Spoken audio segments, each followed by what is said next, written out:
Hi student. इससे पहले video में हमने एक एक करके न्यूक्लियर पावर प्लांट के बारे में पढ़ा।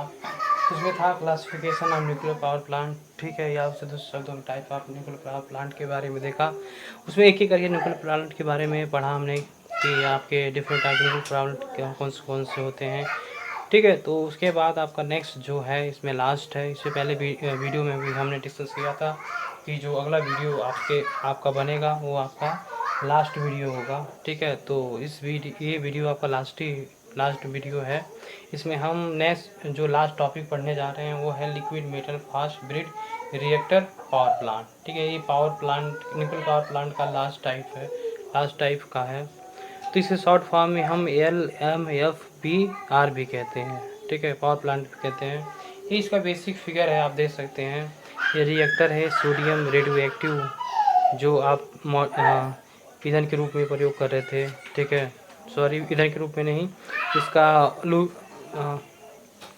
क्या कहते हैं कि इससे पहले वीडियो में भी हमने आपको बताया था कि ये हम इसका सोडियम को जो मॉडरेटर के तौर पे यूज़ कर रहे थे, सॉरी, कूलेंट के रूप में प्रयोग कर रहे थे, जबकि आपका ग्रेफाइट था मॉडरेटर के रूप में प्रयोग था। इससे पहले आप ये इस फिगर को ध्यान से देखिए।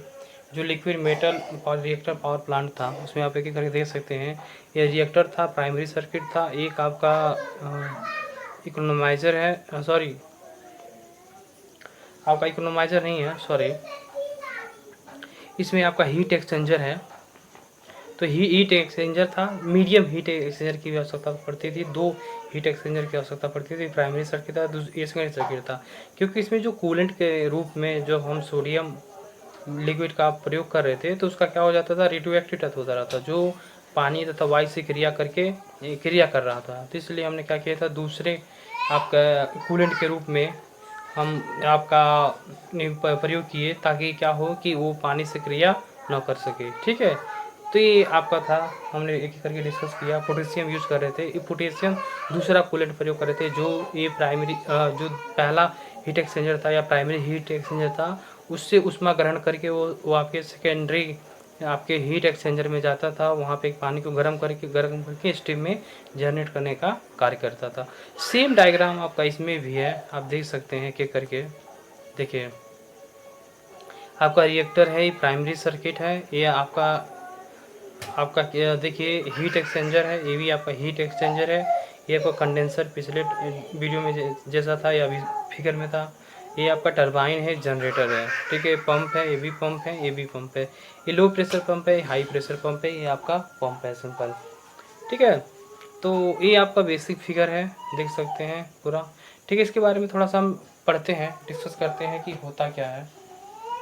देखिए क्या है इसमें आपका जैसे नाम में है, ये स्पष्ट है, लिखा है आपका liquid metal fast breeder reactor, ठीक है। तो इसमें क्या है कि इस पावर प्लांट में जो भी आपका ईंधन होता है, ईंधन के विखंडन के पश्चात एक आपका नया ईंधन, मतलब एक नया ईंधन आपका प्राप्त होता है, ठीक है। मतलब ये है कि जब भी जो रिएक्टर है, रिएक्टर में जो उपस्थित आपका ईंधन होता है यूरेनियम के विखंडन के पश्चात आपका नया नाभिकीय क्या कह सकते हैं, न्यूक्लियर फ्यूल प्राप्त होता है, ठीक है। उसी का हम प्रयोग आपका करते हैं। तो इससे फायदा हो जाता है कि आपका जैसे पहला तो ये हो जाएगा कि उसका विखंडन के पश्चात जो ऊष्मा उत्पन्न होगी, तो उससे हम क्या करेंगे, टरबाइन को चलाने का कार्य करेंगे। लेकिन दूसरा ये भी हो जाता है कि दूसरा पॉइंट ये मिल जाता है हमें, नया एक दूसरा आपका न्यूक्लियर ईंधन प्राप्त हो जाता है या फ्यूल प्राप्त हो जाता है, ठीक है। तो चलिए देखते हैं इसमें क्या होता है। ये आपका एक अभिक्रिया लिखा है, देखिए यूरेनियम आपका 238 आपका न्यूट्रॉन के साथ अभिक्रिया करके फिर से यूरेनियम 239 गामा किरण विकसित किया। फिर से 24 दिनों के उपरांत विखंडन के पश्चात आपका न्यूट्रॉन आपका प्लूटी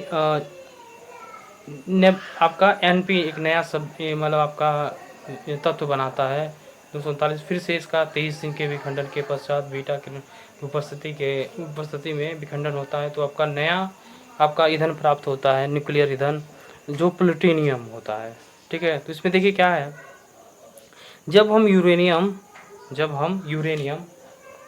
यूरेनियम 235 यूरेनियम 235 का विखंडन धीमी गति के न्यूट्रॉन के साथ किया जाता है, तो तब उस ऊष्मा के साथ अतिरिक्त न्यूट्रॉन भी उत्पन्न होता है। यही होता है जब हम यूरेनियम 235 का जब उसमें धीमी गति के साथ न्यूट्रॉनों की जब बमबारी करते हैं तो विखंडन होता है, तो ऊष्मा के अतिरिक्त न्यूट्रॉन भी प्राप्त होता है। ठीक है, तथा जब एक अन्य आपके नाभिकीय ईंधन नाभिकीय फ्यूल जैसे आपका यूरेनियम 238 को उसी रिएक्टर में भेजते हैं। देखिए पहले से ही यूरेनियम 235 रहता है, दूसरा ईंधन के रूप में हम यूरेनियम 238 को जब इसी रिएक्टर में जब भेजते हैं तो यूरेनियम 238 जो यूरेनियम 235 के है इसके चारों तरफ घेर लेता है, एक तरह से कवर बना लेता है। ठीक है, घेर लेता है। जब हम इस यूरेनियम 238 को तीव्र गति के साथ यूरेनियम 235 के साथ जुड़ता है तो आपका नया न्यूक्लियर ईंधन या न्यूक्लियर फ्यूल आपका देख सकते हैं निशा प्लूटोनियम उत्पन्न करता है। ठीक है, जो भी विखंडन के पश्चात अत्यधिक मात्रा में जो ऊष्मा उत्पन्न होती है उसके साथ साथ में आपका नया ईंधन प्लूटोनियम प्राप्त होता है। ठीक है, ये थी इसकी बेसिक चीज़ें। इसके बाद इसकी वर्किंग देखते हैं। तो वर्किंग में क्या है, सीधा जब हम रिएक्टर में समृद्ध यूरेनियम 235 या प्लूटोनियम 239 को भी हम क्या है मॉडरेटर के बिना मोटे आवरण में यूरेनियम 238 के चारों तरफ लगाया जाता है। क्या है देखिए, दो आपका हमने बात अभी किया, दो आपके नाभिकीय ईंधन हम प्रयोग कर रहे हैं। जब हम रिएक्टर में यूरेनियम 238 को हमने चारों तरफ रख दिया है, जब हम इसमें यूरेनियम 235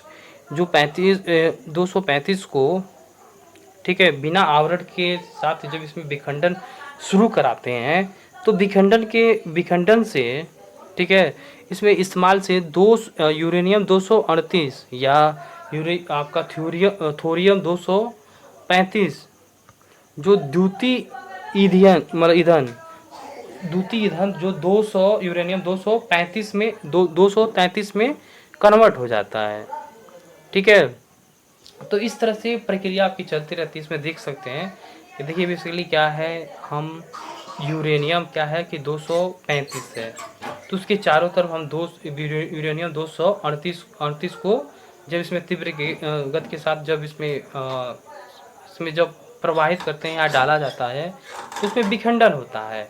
ठीक है, यूरेनियम 235 का विखंडन होता है। तो विखंडन के पश्चात क्या होता है कि जो यूरेनियम 238 है वो नया आपका यूरेनियम 233 में जाके परिवर्तन हो जाता है। तो ये प्रक्रिया आपकी धीरे धीरे आपकी चलती रहती है। तो पता चलता है कि इन प्रक्रियाओं के पश्चात आपका फिर एक नया ईंधन प्लूटोनियम 239 आपका प्राप्त होता है। इसके साथ साथ में अत्यधिक मात्रा में ऊष्मा उत्पन्न होती है। उसी ऊष्मा को हम क्या करते हैं आपके हीट एक्सचेंजर में भेजा जाता है, क्योंकि सोडियम आपका रेडियो एक्टिव मतलब आपके रिएक्टर में वो आपका विखंडन के पश्चात क्या हो जाता है रेडियो एक्टिव हो जाता है। तो रेडियो एक्टिव होने के कारण अगर वो पानी के संपर्क में आएगा तो क्रिया कर लेगा।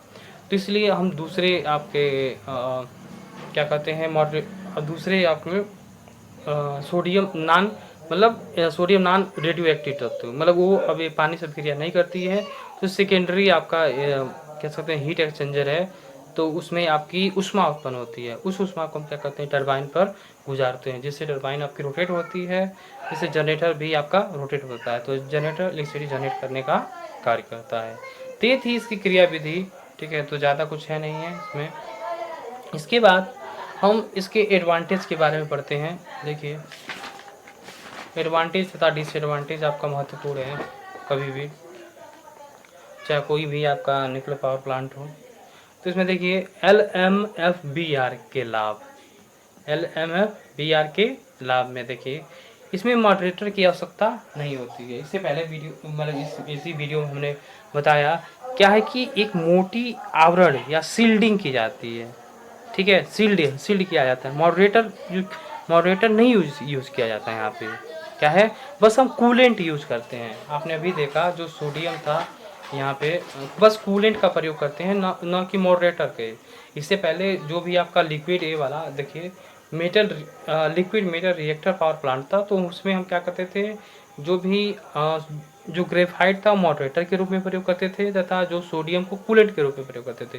जबकि यहाँ पे कहीं भी आपको मॉडरेटर की आवश्यकता नहीं पड़ती है, बस उसकी जगह हम मोटा आवरण ही काफ़ी होता है, मतलब मोटा आवरण लगा देते हैं, ठीक है, या कंक्रीट का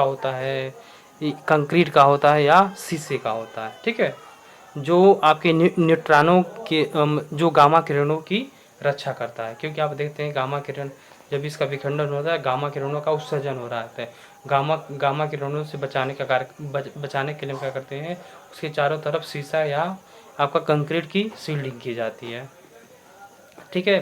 तो ये आपका जो आपका कूलेंट है उस पहले कूलेंट के रूप में सोडियम रेडियो एक्टिव था, सोडियम प्रयोग कर रहे थे। तो आपने इससे पहले वीडियो में भी देखा था कि क्या था, जो भी सोडियम था वो रेडियो एक्टिव होने के कारण पानी से क्रिया कर रहा था। तो दूसरे आपके कूलेंट के रूप में हम पोटेशियम का प्रयोग कर रहे थे, जो क्या कर रहा था, ये वाला जो प्राइमरी आपका हीट एक्सचेंजर है उसमें उष्मा ग्रहण करके वो आपके सेकेंडरी हीट एक्सचेंजर में प्रवेश करता है, जहाँ से वो क्या करता है, पानी या वाटर को स्टीम में जनरेट करने का कार्य करता है, ठीक है। तो यही चीज़ है यहाँ पे, तो यही आपका एडवांटेज है, यही है कि यहाँ मॉडरेटर की आवश्यकता नहीं पड़ती, ठीक है, मॉडरेटर की आवश्यकता नहीं होती है। दूसरा, प्रजनक के द्वारा द्वितीय ईंधन भी प्राप्त किए जाते हैं। ये आपने देखा था कि जब भी यूरेनियम 238 तथा यूरेनियम 235 का आपस में क्रिया होती है तो आपका प्लूटोनियम 239 प्राप्त होता है, जो द्वितीय ईंधन के जो आपका न्यूक्लियर ईंधन है या न्यूक्लियर फ्यूल है, ठीक है। तीसरा आपका पॉइंट है न्यूट्रॉनों का शोषण कम होता है। इसमें न्यूट्रॉन का शोषण कम होता है, न्यूट्रॉन ज़्यादा से ज़्यादा मात्रा में होते हैं, तभी आपकी क्रिया उसमें निरंतर आपकी चलती रहती है। चौथा है उच्च शक्ति घनत्व प्राप्त होता है, ठीक है, उच्च शक्ति घनत्व प्राप्त होता है।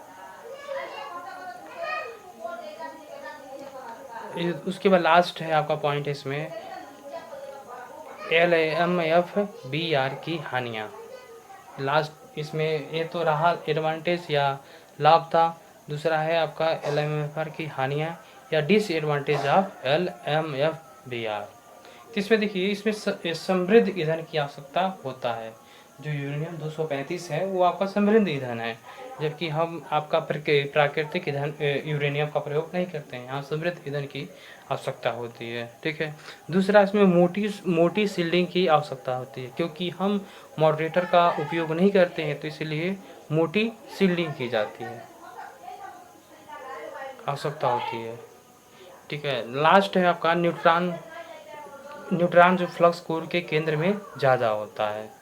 तो जो भी न्यूट्रॉन होते हैं वो फ्लक्स के कोर के केंद्र में ज़्यादा उपस्थित होते हैं, ठीक है, ये इसका डिसएडवांटेज है। तो ये रहा आपका, अभी तक हमने आपके type of nuclear power plant की पढ़ा या classification of nuclear power plant के बारे में पढ़ा। एक एक करके हमने सारे आपके न्यूक्लियर पावर प्लांट के बारे में डिस्कस किया, ठीक है। जो लास्ट टॉपिक है इसमें वो है cost of nuclear power plant. तो ये का टॉपिक कभी कभी पूछा जाता है कि cost of nuclear power plant से आप क्या समझते हैं, या पूछता है discuss about the cost of nuclear power plant, ठीक है। तो इसमें देखते हैं क्या है। तो जो न्यूक्लियर पावर प्लांट का जो कास्ट होता है उसको मुख्यतः 3 हम पार्ट में उसको डिवाइड किया गया है। पहला होता है कैपिटल कॉस्ट, जो टोटल कॉस्ट होता है। उसके बाद फ्यूल कॉस्ट होता है, वो पर ईयर के तौर पे पर ईयर के में मापा जाता है।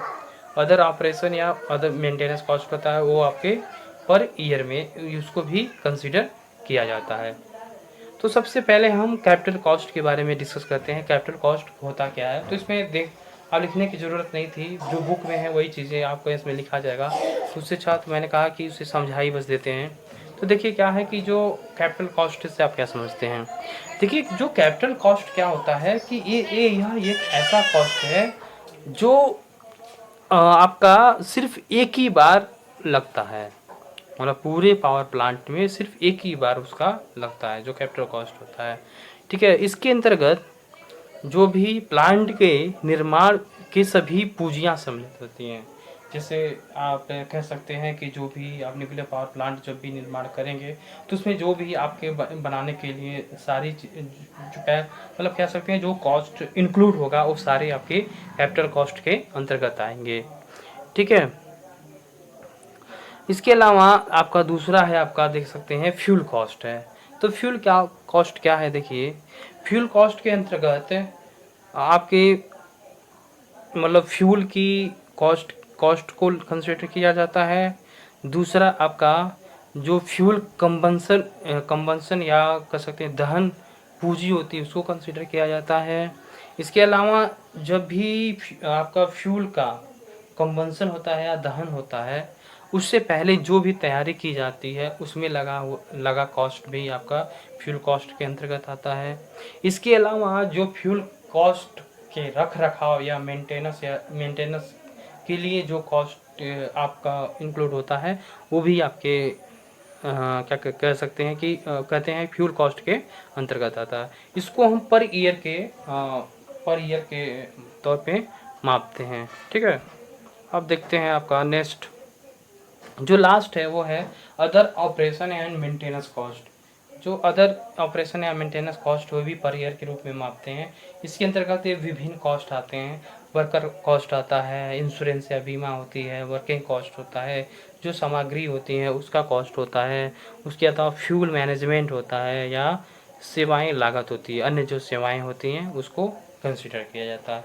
ये सब चीज़ें आपके क्या है अदर ऑपरेशन या मेंटेनेंस कॉस्ट के अंतर्गत आते हैं, इतने सारे कॉस्ट। ठीक है, तो ये रहा आपका cost of nuclear power plant. तो न्यूक्लियर पावर प्लांट के कॉस्ट को हम 3 भागों में आपको उसको डिवाइड किया। पहला कैपिटल कॉस्ट था, दूसरा फ्यूल कॉस्ट था, उसके बाद अदर ऑपरेशन या मेंटेनेंस कॉस्ट था। तो कैपिटल कॉस्ट में सिंपल था, ये आपका मतलब यह वह कॉस्ट है जो एक ही बार बस लगाया जाता है। ठीक है, इसके अंतर्गत मतलब जो भी प्लांट के निर्माण हेतु जितनी सारी आपकी कॉस्ट लगती हैं सारे इंक्लूड होते हैं आपके कैपिटल कॉस्ट के अंतर्गत। फ्यूल कॉस्ट था तो फ्यूल के अंतर्गत जितने भी कॉस्ट होंगे वो फ्यूल कॉस्ट के अंतर्गत आएंगे।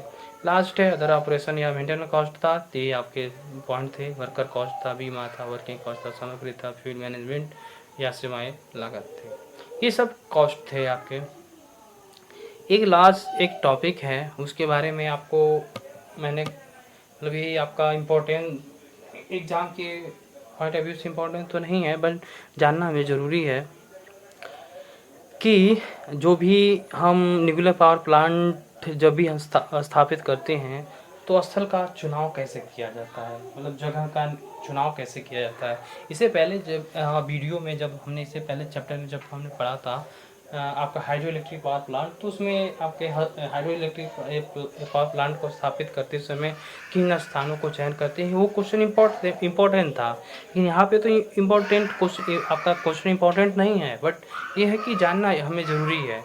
तो आइए देखते हैं इसमें जो भी न्यूक्लियर पावर प्लांट के चुनाव के समय जगह किस प्रकार की चुनते हैं। ठीक है, जिससे जो भी आपकी उसका एक तरह से जो इधर जो कॉस्ट टोटल कॉस्ट हो इकोनॉमिकल हो तथा आपका तकनीकी कारण से पूरी तरह से सक्षम हो। तो इसके घटक निम्न हैं असल चुनाव करते समय। पहला ये होना चाहिए कि जो भी आपका लोड सेंटर होना चाहिए वो काफ़ी आपका दूर होना चाहिए, क्योंकि आप जानते हैं गामा किरणों का उत्सर्जन के कारण वहाँ आपका रेडियो एक्टिव तत्व है, रेडियो एक्टिव तत्व मानव या अन्य जानवर के लिए हानिकारक होता है।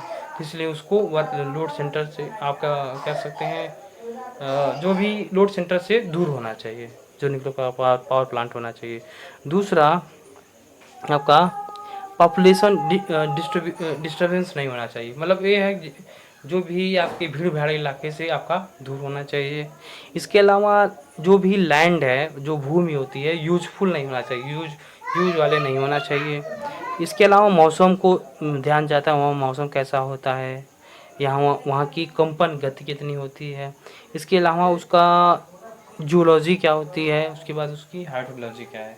इन सब बातों को हम जब भी न्यूक्लियर पावर प्लांट का जब भी स्थापित किया जाता है तो इन सब फैक्टरों को देखा जाता है। इसके बाद लास्ट है advantage of nuclear power plant and disadvantage of nuclear power plant. तो इसके बारे में लास्ट है, इसको देखते हैं। आपका देखिएगा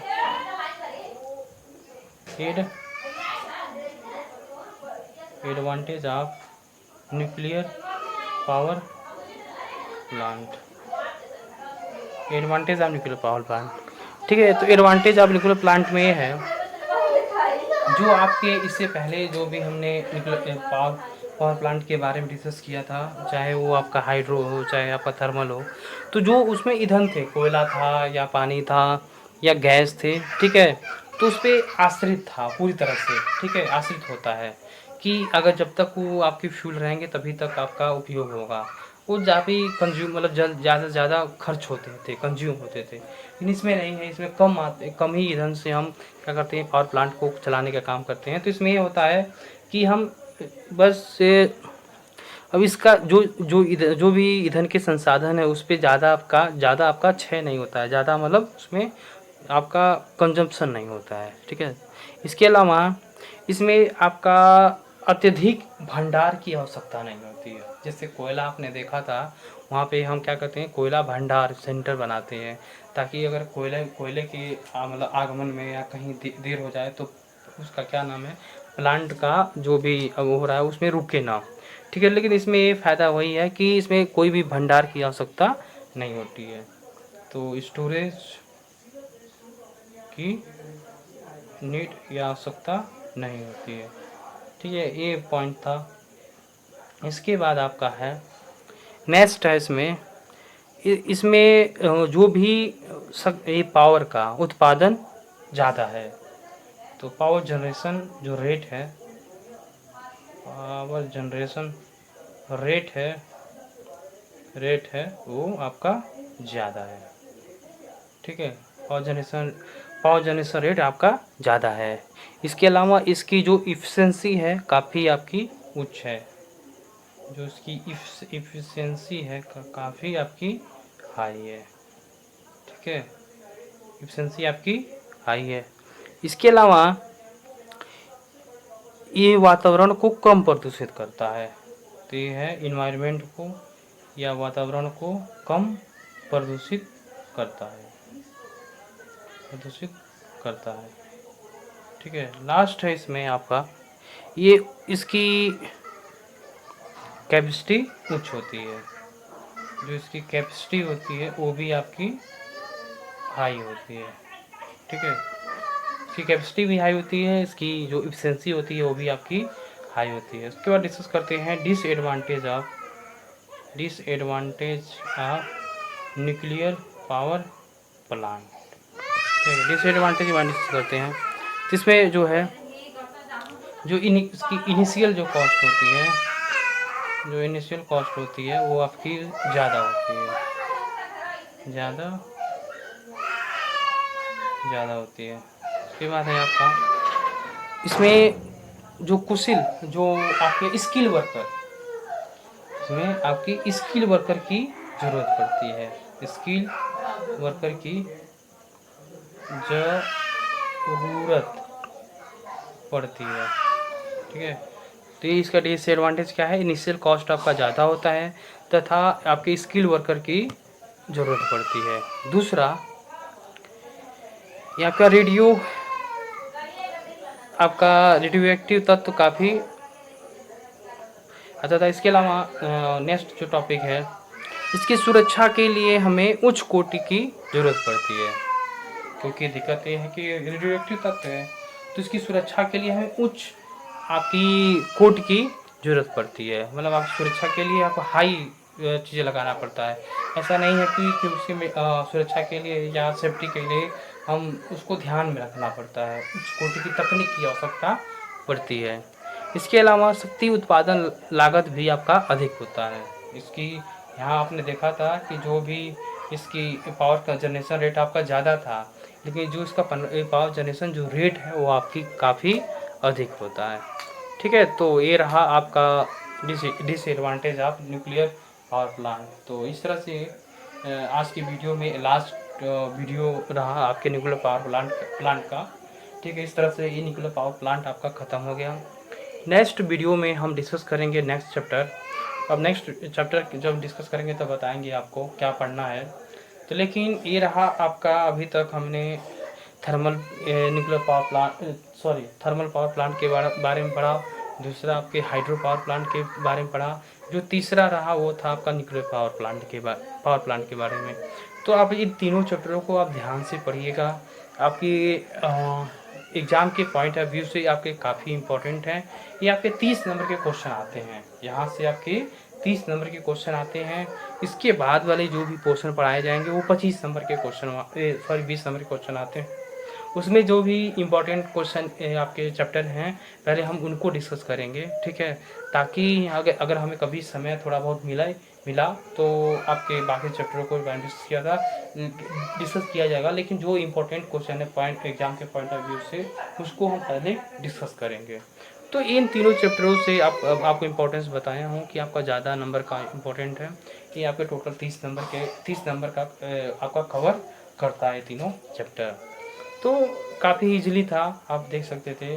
आपके तीनों चाहे थर्मल हो, चाहे हाइड्रो हो, चाहे न्यूक्लियर पावर प्लांट के बारे में ज़रूर पूछेगा। उसका क्या कहते हैं डायग्राम बनाते हुए उसके विभिन्न पार्टों का वर्णन कीजिए। ठीक है, एक एक करके पूछता है, क्लासिफिकेशन पूछता है, तो एक एक चीज़ें पूछता है। तो आपको जितने क्वेश्चन आपके इम्पोर्टेंट थे हमने आपको धीरे धीरे बताते गए हैं, तो आप ध्यान से पढ़िए। ठीक है, तो घर में रहिए, सुरक्षित रहिए। बस आज के लिए इतना ही। ठीक है, बस थैंक यू।